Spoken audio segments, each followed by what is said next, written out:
So during this time that we're all stuck in our houses, I've become very, very fond of exercises that you can actually do from your bed that don't require you to have a lot of space, that you can do supine. So here is this. For this, we're just going to learn basic back breathing, kidney breathing, diaphragmatic breathing. And we're going to learn to engage our transverse abdominals, which is something we don't do enough of. Yeah, and it's pretty simple. You can do it in bed. You might want a blanket or a towel.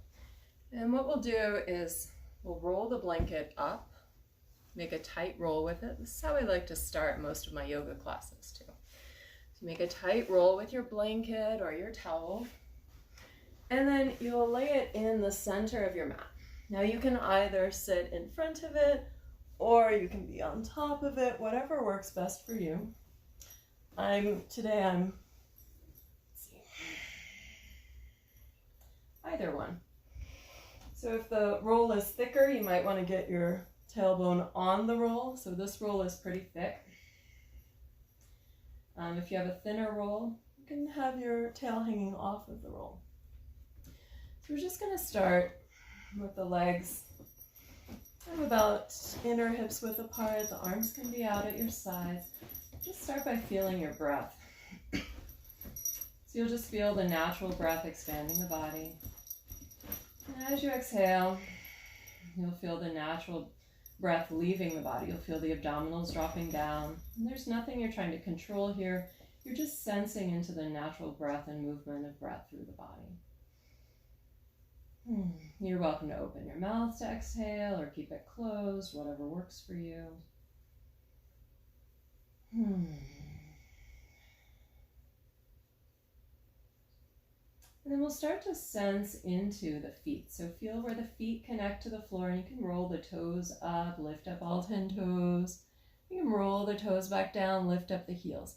Now see if you can bring the inner edges of the feet together, hug the inner ankles together, so that you can find this kind of connection through the midline of the body. So it goes all the way up through the ankles, through the inner knees, through the inner thighs, all the way up through the pelvic floor, up into the diaphragm.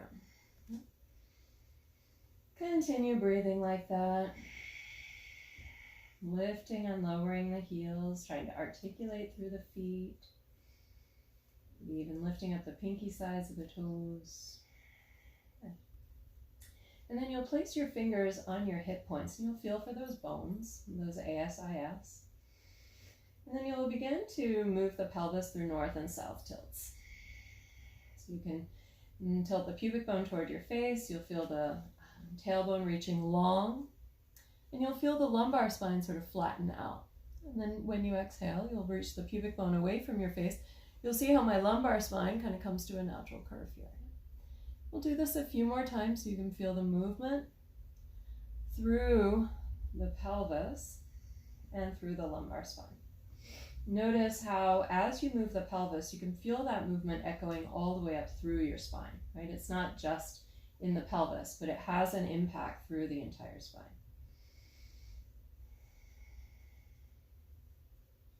And then trying to find a place that's neither north nor south, or neither north nor south, but somewhere in the middle. And place your hands around the top ribs. You can place the thumbs around the bottom ribs, and fingers around the top ribs. Now, as you inhale, you can expand laterally. Allow the ribs to expand out into the hands. As you exhale, you're going to draw the ribs toward one another. And as you do that, you'll feel the back ribs connecting into your blanket roll. This is why we use the blanket roll, because it's easier to feel it like this, I think. Plus it just feels good on the upper back. Inhale to expand laterally. Move the ribs out to the sides without puffing up the front of the body. Yes, try to keep it lateral and posterior in the back. As you exhale, ribs draw toward one another. And do that a couple more times. See if you can really feel the back ribs expanding out and expanding laterally. Now we're going to start to add on to it.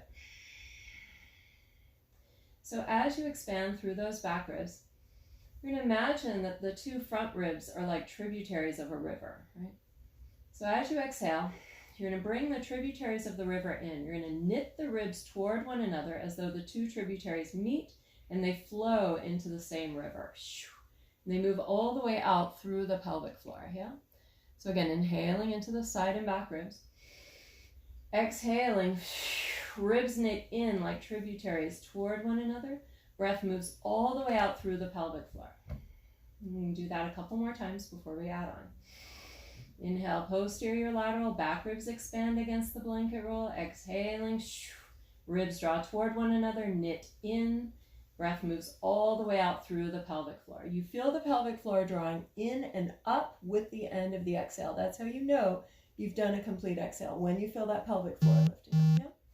Yeah? Now we're going to add on to that.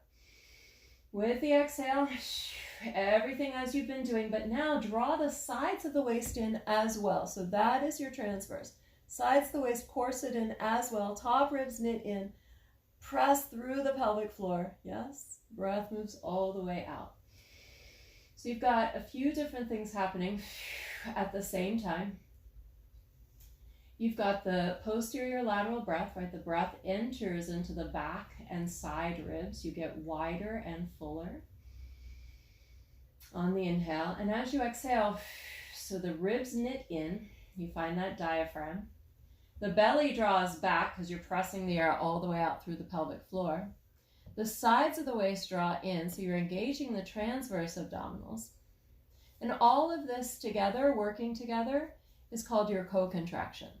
So just this act of breathing and this way of breathing is engaging your core.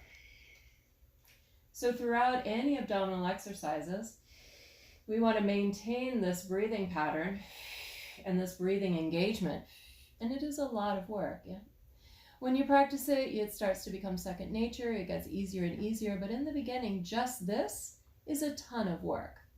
So maintaining that co-contraction. You're going to shift the weight into the right foot and just float the left foot off the mat. You're going to release the left foot down. Try not to let the pelvis move out. Inhaling, posterior lateral breath. Exhaling, draw the ribs in, knit them toward one another, and float the right leg off the mat. Slowly release the foot back down. Again, inhaling, side and back ribs expand. Exhaling, co-contract. Float that leg up. Trying to differentiate from the hip sockets. Then we're going to make it a little bit harder, yes? Once you're ready, you can float the legs up to 90, so tabletop position. You're going to inhale here, posterior lateral. It gets harder here, yes? Exhaling, knit the ribs in. Release that right heel down. Keep the pelvis super stable and float the leg back up. Again, exhaling, left heel reaches down. Reach through the inseam of the left leg, left thigh, and continue. So nothing else moves, yes? You stay completely stable. You keep using that breath to keep the co-contraction. See if you can even inhale and keep that co-contraction. Oh my, yes. Keep knitting those ribs together. Keep pulling the sides of the waist in. And we'll do 3, 2, and 1. Good. And then release back down. Come off of your blanket roll. And we'll meet at another video for another ab exercise. That's one of my favorites. Thank you.